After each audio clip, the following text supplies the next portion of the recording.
পুলিশের চালায়, রাতের বেলা পুরুষ পোলা প্রস্রাব করতে বের হতে পারে না। ওরা এই জন্য আমরা দাঁড়াইছি, যদি ব্যবসা সাধারণ গরিব মানুষ আমরা যদি এই ব্যবসা বাণিজ্য বন্ধ করে দেয় তো আমরা কি করে খামো, তাই লেগে আমরা এনে দাঁড়াইছি। একটা ইটার ভাটায় হাজার হাজার শ্রমিক জড়িয়ে আছে।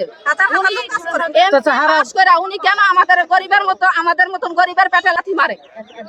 আমরা তো ওনারা এমপি পাস করেছে আমাদের পেটে লাথি মারার জন্য না, আমাদের নিরাপত্তার জন্য।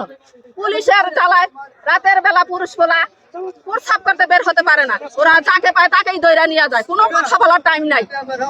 মায়ের দৈর করে দইরা ডাইরেক্ট থানা নিয়ে যায়। পুরুষ পোলা মানুষ যে কৈফত করে তাকেই দইরা নিয়ে যায়। ওনারা কি পাইছে? থানার পুলিশ কি সন্ত্রাস হয়ে গেছে? পুলিশ জানি মানুষের নিরাপত্তা দেয়, কিন্তু উনি তো আমাদের নিরাপত্তা দিতেছে না, থানা তো আমাদের নিরাপত্তা দিতেছে না। ওনারা তো আমাদেরকে অনেক জ্বালা যন্ত্রণা করতেছে। রাতের বেলা চিপা চাপায় সুদ দাও, ওনারা পলায় থাকে, মানুষ লোক জড়া ধরন কেন?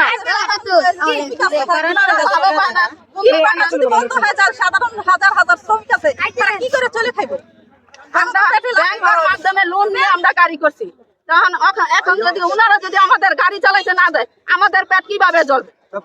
কিভাবে চলবে? সব লোনের মাধ্যমে গাড়ি। আমাদের ব্যাংকের দায় দায়িত্ব কেন? সবাই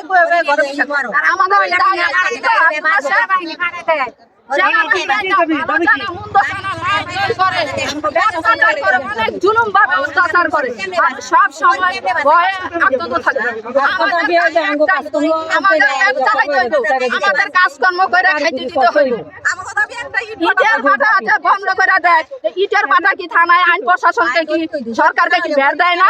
ওনারা ব্যাট নিয়ে তারপরে ইটের ভাটায় জরিমানা করে কেন? এই অন্যায় করে মালিক না।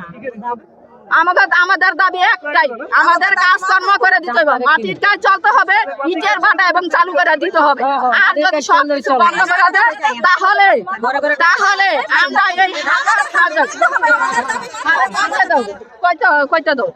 উনি যদি মাটির কাজ বন্ধ করে দেয় এবং ইটের ভাটা বন্ধ করে দেয়, তাহলে আমরা হাজার হাজার লক্ষ লক্ষ যে শ্রমিক আছি, এই সমস্ত দায় দায়িত্ব, ব্যাংকের দায় দায়িত্ব এই মোহাম্মদ শেখ আব্দুল্লাহ এমপির দায়িত্ব নিতে হবে। এটাই আমাদের দাবি, আমাদের দাবি, আমাদের দাবি, আমাদের দাবি।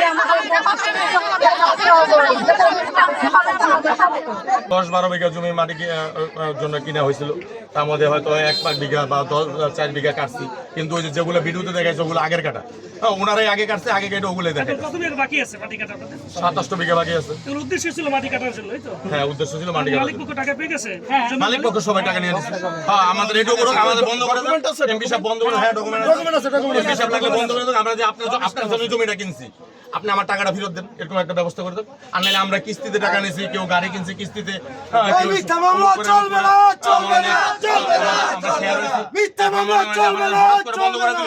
আমরা ঋণের টাকা কোথা থেকে দিব? আমি ব্যাংকের থেকে 18 লক্ষ টাকা কিস্তি উঠেছি, 18 লক্ষ টাকা কিস্তি উঠে আমি ব্যবসা জড়িত হয়েছি। আমি এখন এই কিস্তির টাকা কোথা থেকে দিব? আমি বউ পোলাপান কোথা থেকে খাওয়াবো? ইট ভাটার যে আপনার মাটি কাটার জন্য যে টাকাটা দিয়েছেন সেই টাকা ফেরত দিলে আপনার তখন আপনার ব্যবসাটা কি হচ্ছে? ব্যবসা আমাদের হয়তো অন্য একটা লাইন করবো। আমরা এখন এটার সাথে জড়িত আছি, এটা দিয়ে আমরা বউ পোলাপান খাওয়াই, বাচ্চা কাছে। কেউ গাড়ি আনছে, কিস্তিতে গাড়ি চালাইতেছে, মাটি টানতেছে, গাড়ির মালিক চলতেছে, ড্রাইভার চলতেছে, হেল্পার চলতেছে। নিচের পক্ষে 400 লোক আছে গাড়ির লোকে জড়িত। ইটের ভাটার লোকে আছে 5-6 লোক, সব মনে হয় সব বন্ধ হয়েছে।